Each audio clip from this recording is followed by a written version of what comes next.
Good evening my friends and audience. সবাইকে সান্ধ্যকালীন অধিবেশনে স্বাগত জানাচ্ছি। আমি ডক্টর আশিস মজুমদার। তো আজকের ধারাবাহিকভাবে আমাদের যে লেসনটি হতে চলেছে সেটি হচ্ছে ইংলিশ গ্রামারের উপরে একটি লেসন, এবং আজকের লেসনটি অ্যাপ্লাইড গ্রামারের একটা টপিক নিয়ে আমরা কথা বলবো। অনেকে ফোন করে বলছেন আমাকে যে ইংলিশ ল্যাঙ্গুয়েজে আপনি শুধু স্পিকিংয়ের উপরে জোর দিচ্ছেন, স্পিকিংয়ের উপরে, তাহলে অ্যাপ্লাইড গ্রামারের এগুলো না করলে আমরা এগোবো কীভাবে, বা আমার বাচ্চারা কীভাবে শিখবে, আপনি যদি একটু সহযোগিতা করেন। আমি বললাম ওকে, ঠিক আছে, আমরা এগুলোর উপরে গুরুত্ব দিচ্ছি। তো বাই দ্য ওয়ে, আজকে আমাদের লেসন কি হবে?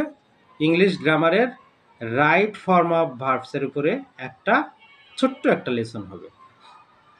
তো আপনারা জানেন যে রাইট ফর্ম অফ ভার্বস নিয়ে ইংলিশ গ্রামারে লেখার কোনো শেষ নেই, এবং আপনি দেখবেন এক একটা বইয়ে, বাজারে যেসব বইগুলো আছে, এক একটা বইয়ে মানে নিয়মের পর নিয়ম, লেখার কোনো শেষ নেই। একটা বইতে আমি দেখেছি ৬২টা রুল, একটা বইতে দেখছি ৫৬টা, আরেকটাতে ৫২টা, আরেকটাতে ৪৮টা। আমি এই যে কয়েকটা কমন বই দেখেছি যেগুলো বাজারে বেশি চলে, সেগুলোর কথাই বলছি। কিন্তু আসলে কি জানেন, যে আসলে জিনিসটা হলো যেমন ধান ধান ধান থেকে কি হচ্ছে? চাউল। চাউল থেকে কি কি হচ্ছে? এবার দেখেন, চাউল থেকে ভাত হচ্ছে, চাউল থেকে মুড়ি হচ্ছে, চাউল থেকে চিড়া হচ্ছে।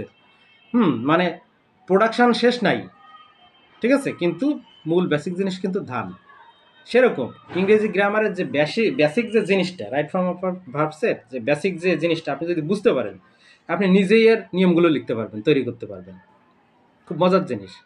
অতএব ওই মাথায় কী আছে দেখার দরকার নেই, আপনার দেখতে হবে গোড়াতে কী আছে, আমার বেসিক জিনিসটা কী আছে, সেটা আপনাকে ভালো করে ফিল করতে হবে। গ্রামার কোনো মুখস্থ করার জিনিস না, শুধু ফিল করে বোঝার ব্যাপার। তো যাই হোক, এবার আমরা আসল কথায় আসি। তো আমাদের আজকের লেসনটি কি? Right form of verbs.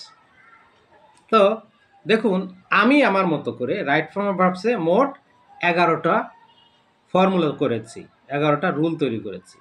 হ্যাঁ, আজকে তার 1 নাম্বার রুলটা বা ফর্মুলাটা শুধু বলবো।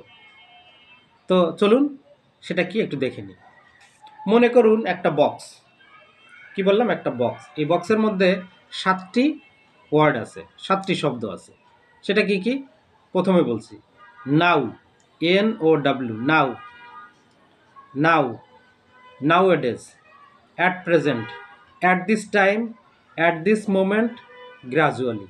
এই 7টি শব্দ যদি থাকে, এর যে কোনো একটা যদি থাকে, আপনি তাহলে বুঝবেন যে রাইট ফর্ম অফ ভার্বসের জন্য যে সেন্টেন্সটি দিবে প্যাসেজের ভিতরে, বা একটা সিঙ্গেল বাক্য দিতে পারে, তাহলে ওই গ্যাপটা ফিল আপ করার সময় আপনাকে অবশ্যই প্রেজেন্ট কন্টিনিউয়াস টেন্সে ফিল আপ করতে হবে। কী বললাম? Now, nowadays, at present, at this time, at this moment, gradually.